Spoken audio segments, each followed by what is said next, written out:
So today is tomorrow, which means TJ Watt has a deal in place today, Wednesday, the first major work day as you get ready for a game, and TJ Watt hasn't participated in team drills the entirety of training camp. It's a hold-in, not happy with his contract, didn't hold out.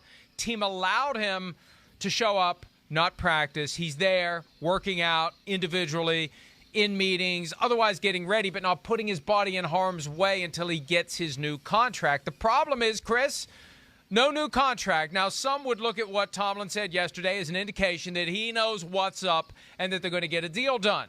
But until they get a deal done, wait for it, they don't have a deal done. Yeah. And we've talked at length about the two rules. The Steelers have their rules separate from pretty much every other team when it comes to no negotiation on contracts once the season starts. Well, the clock really is ticking then. And no fully guaranteed money beyond the first year of the deal. I think the Packers are the only other team that does that.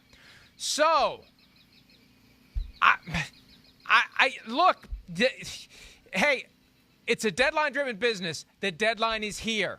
If he's going to be ready to go week one at Buffalo, this is it. At some point between now and when they set foot on the practice field today, we better hear TJ Watt has a contract. I mean, yeah. I mean, first off, like, you know, I know we hit on this a little yesterday, but like those two rules, like, hey, times are changing here, okay? You got to change with the times.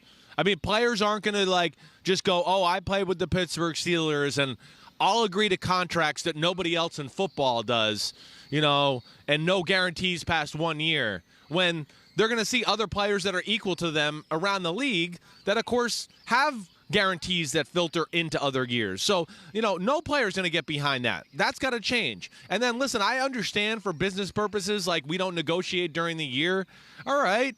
You know, it doesn't have to be just a blanket black or white statement. I think TJ Watt's pretty capable of practicing and then talking to his agent once every other day and getting an update on his contract situation, and it not, like, distracting him to where he can't play football or be at his best. So that stuff's got to change in my perspective on the Pittsburgh thing. And then, Mike, the biggest thing is, like we said yesterday, on the field. I mean, they need him.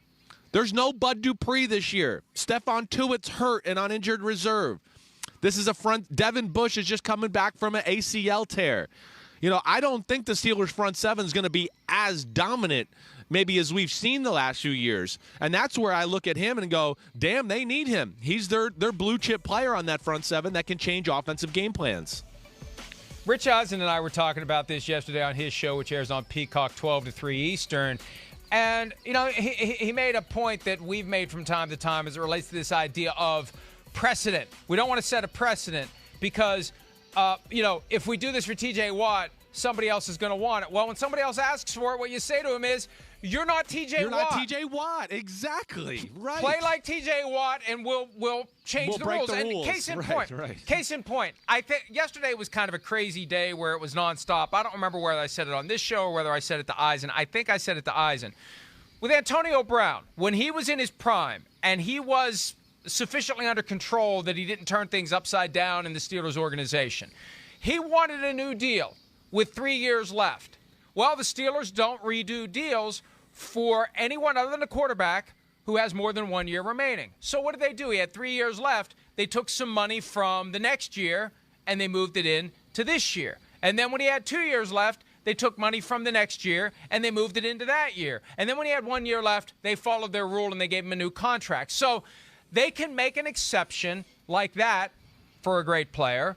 They better find a way to make an exception, to come up with something, some way where they can say, we didn't fail to follow our rule, but we basically failed to follow our rule. And if they don't do it, they're going to have a problem with TJ Watt. Chris, they already have a problem. The question is, will they end the problem today?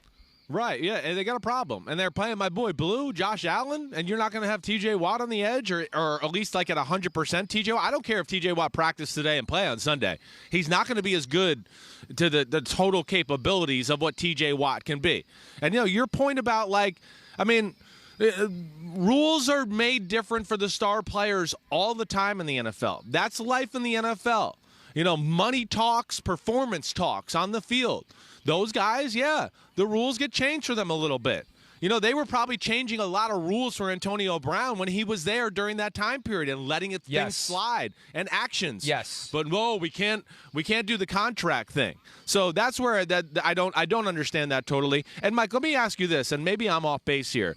But even if you had more than 1 year of guarantees, wouldn't that give the team a little bit more control or power over the player because there's guarantees to come and other contract details that it can affect it? Am I wrong in that, or I don't know. I'm not sure there with that statement. The player has full and complete security, right?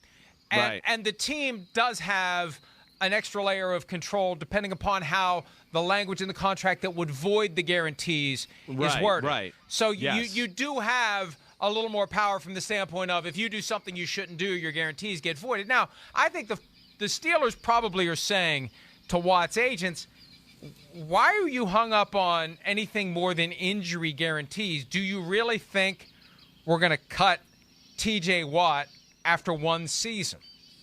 Why would you think we're going to cut him after 1 year?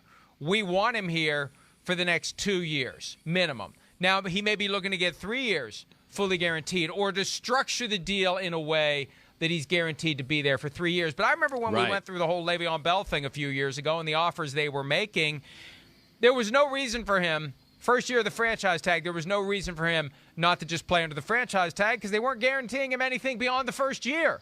Yeah. So it all comes down to the details and the nuances. When these deals are done, there's that certain handful of reporters who will breathlessly tweet total value and guarantee. That doesn't tell the story. That doesn't even begin to tell the story. Full guarantee at signing is the story, and also when future guarantees become fully vested and convert from injury, because that's when you have the full protection. When you have full guarantee, they're stuck with you, even if they have gotten to a point where they say, well, he's kind of had a down year, maybe we can move on. That's why you want that protection. And also, from the perspective of the agents, right? The agents, CAA, they want to do a deal that they can be proud of that will help them when it's time to go get the next client. And that's one of the reasons why you got to play ball with these guys, especially when a guy's represented by one of the biggest agencies in the business, because they're not going to do the deal unless it is on par with the Joey Bosa deal. They're not going to do it. Yeah. No, I wouldn't think so. Yeah, I mean, it's just, it's not good in business for them. They probably don't even feel comfortable about the protection for their player, their client that way. So, it's a weird situation. And here's another thing that just bothers me, okay? This bothers me. As an ex-player, a guy that's grown up, as the son of a player who played for 15 years, the hold-in thing. We're already seeing it's working for the owners. The hold-in thing's working. Because there's Dwayne Brown, right, up in Seattle. Oh, yeah, he didn't get his contract. Nothing's, helping him out. Quandre Diggs. But what's happening, Mike? You said it all along. They're feeling the pressure from their teammates. They want to play. They've been there every day, and now you feel like, man, we're getting ready for a real game, and I'm letting the team down. And now I'm going to go play. Even though I don't want to play, I'm going to play and put myself out there for further risk. And, it looks like T.J. Watt might go down that lane. And it's just like, who's going to be that first player that's finally going to hold in? I don't know. Maybe not. I just feel like that's the way it sounded yesterday, I guess. We'll see. But here's the problem. Yeah. If they don't alter their rule on guarantees, and if they don't get a deal done this week, and then if they're going to have to break one of their rules. If they don't get a deal done this week, one of their rules is getting broken. Because if he doesn't play week 1, what's the end game? They're done negotiating because that's our rule. We don't do contracts after the season starts. Well, then you got a guy that you're going to pay $10 million to sit, just like Deshaun Watson in Houston. Very different reasons. But that's the problem here. I don't like this whole hold-in thing because, like you said, it does put undue pressure on the player to eventually cave. But at some point, it does have to end. You did show up. You are here. At some point, it's time to get to work. And I understand that guys don't want to stay away because the fines are far greater now. And, for the guy operating under the fifth-year option, the fines for missing the preseason games are dramatically higher. And there are plenty of reasons for T.J. Watt to have been there. But at some point, the team has to say to him, hey, T.J., you got to play. You're here. So it just creates an awkward situation. I think in some respects it's easier to negotiate with a guy who's withholding services completely than a guy who's there but just isn't practicing. Yeah, I mean, it is. It's an odd dynamic. I mean, there's no question. I mean, I can put myself in T.J. Watt's shoes where he's sitting there and he's probably got Cam Hayward and Minkah Fitzpatrick and all these other guys who respect, what he's doing business-wise, but they're looking at him going, damn, we'd like to go to the Super Bowl this year. This is a big one this week against the Bills, who are a Super Bowl team with Josh Allen. Well, they want him out there. Now, the players in the locker room aren't going to cross the line into pressuring a player, but the player's going to feel it, especially great players and guys like T.J. Watt or Cam Hayward or Minkah Fitzpatrick who are like totally 100% invested in the sport, and they live it. They wake up and they're like, wait, I got to eat 4 eggs with this much protein, and I got to have this much carbohydrates and vitamin C. I mean, their whole life is around it, so they're going to feel the pressure themselves without anybody even on the team saying it to them. And that's where, it's a little bit of a raw deal for the players that way. And I'm interested to see this play out. I'm interested to see who does have the guts at some point here to hold in and be like, hey, yeah, I'm here, but I'm not playing this week until I get my new contract. And I don't know if I see T.J. Watt doing that. I'll be shocked if he is. I think he plays. As it relates to teammate reaction, the Steelers recently named their captains for this year. Now, last year they had 5.